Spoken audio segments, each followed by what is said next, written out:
On the move, hope you get a better office. Well, they're coming over to our side, you know. Yes, I know. God, that is. Well, never mind. No, never mind. No, we won't ask any questions about Northern and Show and our other sort of. New kids on the beat, you'll be able to. Yeah, no, absolutely. So this is all absolutely top secret, isn't it? Although I talk about it as if it's happening, as if everyone knows. Apparently. Yes. Yes. Yeah. Yes. No, absolutely. So. Knows what? That I'm back on the show. No, it's fine. So they don't know about the other. No, thing. it's fine. Right, you didn't tell. Oh, the other thing. No. Oh God. So when did this all happen? When is it?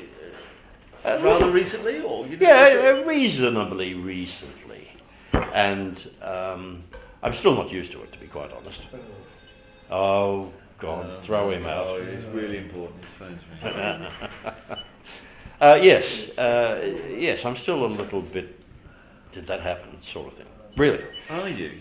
Oh, well, because when I left the show, I was very determined to leave the show. You were, I remember talking. Yes, I was. I was very determined. I woke up one morning and realised that I wasn't enjoying it anymore. And I said, if that ever happened, I'd leave the show. So I had to be honest to myself, because I, at the time, realised that my work wasn't up to standard. And my ego's a bit too big to have anyone point at me and say, you're not what you used to be, kid. But no one had ever alluded to that, though, have they? Oh, no one ever did. No.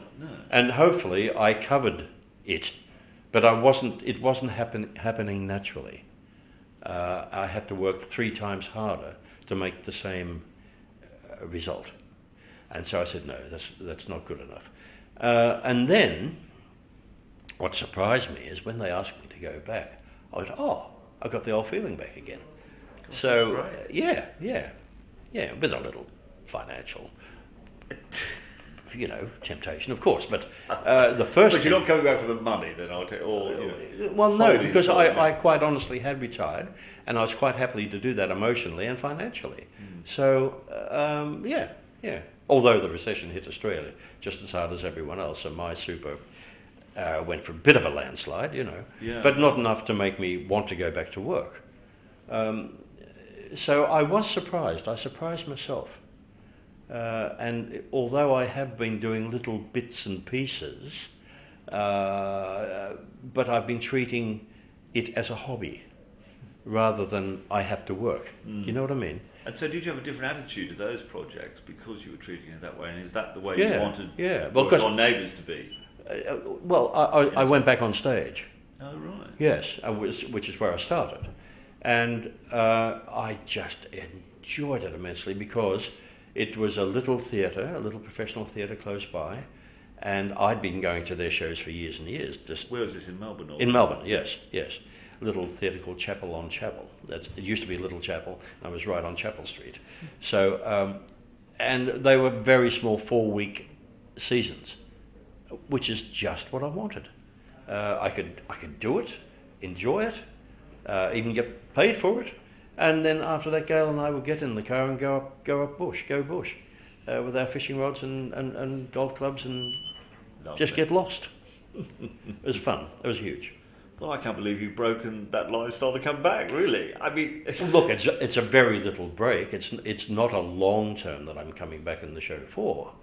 It suits me down to the ground. Look, the bottom line is I'm now treating everything as a wonderful, enjoyable hobby rather than a job of work. You know what I mean? And I mean, so did you feel, were you missing acting, or was it the people? Well, no, I wasn't. Or was it the show, or was it... It wasn't the people, because I was still having dinner with people from the show, and it wasn't acting because I was still doing my little stage shows, my little seasons. No, none of those things.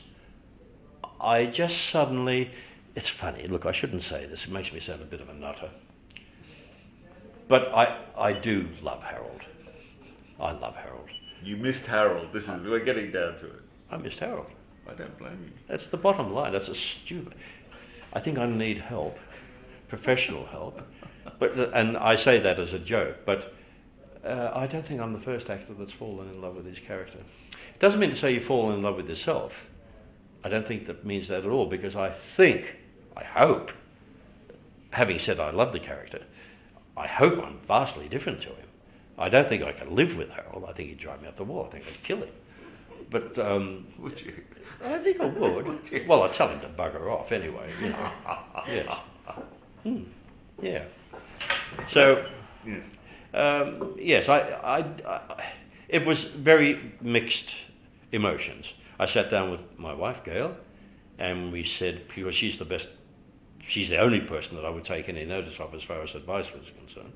Because if I have a bad day at the studio, she's got to live with it when I get home. If I have a good day at the studio, she's equally got to live with that as well.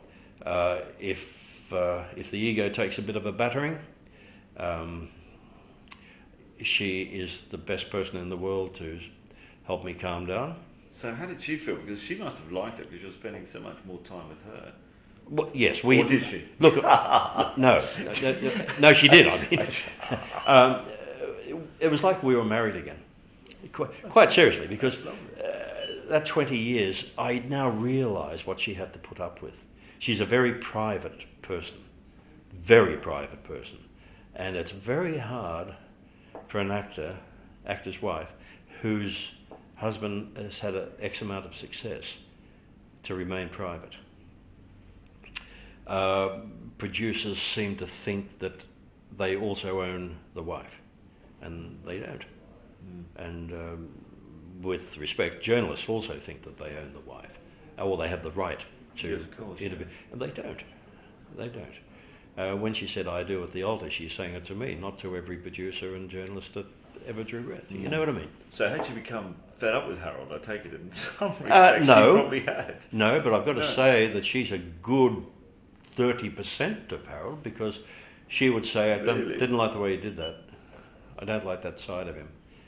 And I fought her in the beginning, and I thought, no, you bloody mad, what would you know? I'm the actor, not you. But these are often scripted things, aren't they? I mean, yes, was but it the way you were playing it? Or it's your interpretation of the script. And she would just tell me openly, and God, she was brave, because I'm a mongrel when I'm upset. And she just stuck to it.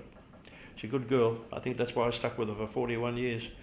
And so I re-signed her contract, by the way. She's coming back as well. She's got to pick up in a few areas, but yeah, you know.